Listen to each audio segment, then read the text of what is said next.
Tepoanouisno Yorana.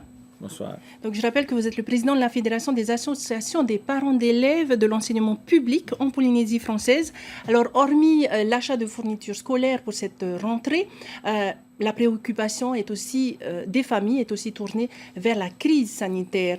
La ministre l'a détaillé hier soir sur ce plateau. Vous avez pu la rencontrer aussi. Est-ce que le Vademecum vous a rassuré pour cette rentrée scolaire?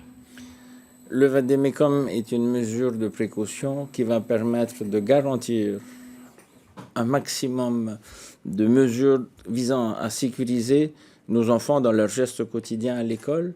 Après, ça reste des enfants et les enfants se touchent, les enfants jouent, les enfants se bousculent.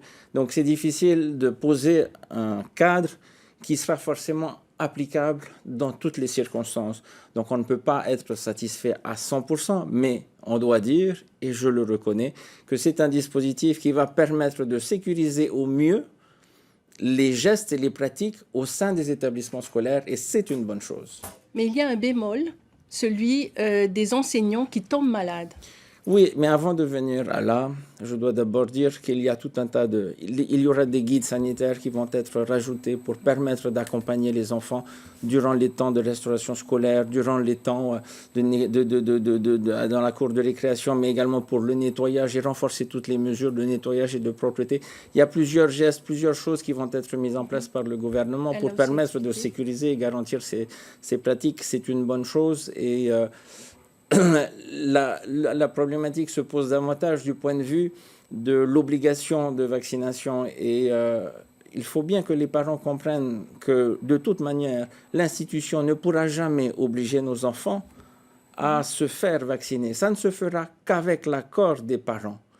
Donc la raison pour laquelle la fédération aujourd'hui s'inscrit dans une volonté de permettre l'installation de vaccinodromes à la fois dans les lycées, les collèges et les établissements du premier degré. C'est pour permettre aux familles qui aujourd'hui n'ont pas de moyens de locomotion de pouvoir faire vacciner, en tous les cas, les familles qui, sur le principe de la vaccination, sont d'accord. En tous les cas, c'est ce que la ministre à ce que ces enfants engagée à faire. Soient vaccinés. Et ça, c'est important. Il n'y a pas de remède miracle et je ne vais certainement pas rentrer dans la polémique parce qu'elle fait aujourd'hui beaucoup de bruit sur les réseaux sociaux. Il n'en demeure pas moins, c'est qu'aujourd'hui, le vaccin permet d'éviter les formes graves de la maladie. Et si effectivement le vaccin permet aussi la contamination, il permet surtout, il évite de mourir. Vous avez justement relevé dans ce Vademecum, comme je le disais tantôt, le remplacement des enseignants malades. C'est effectivement une problématique que nous avons soulevée auprès de la ministre parce que cette vague du Delta va également toucher les enseignants. Et certains d'entre eux vont certainement être malades. Et notre problème à nous, c'est que les cours soient assurés. Et c'est vrai que l'on peut... Alors, la ministre nous a clairement et de manière tout à fait transparente indiqué qu'il s'agissait aujourd'hui de permettre d'avoir des personnes qualifiées à ces postes. Et je le comprends. Lorsqu'on a un poste d'art, de dessin ou un prof de musique aux Marquises qui va tomber malade, il ne va pas se trouver au coin d'une rue.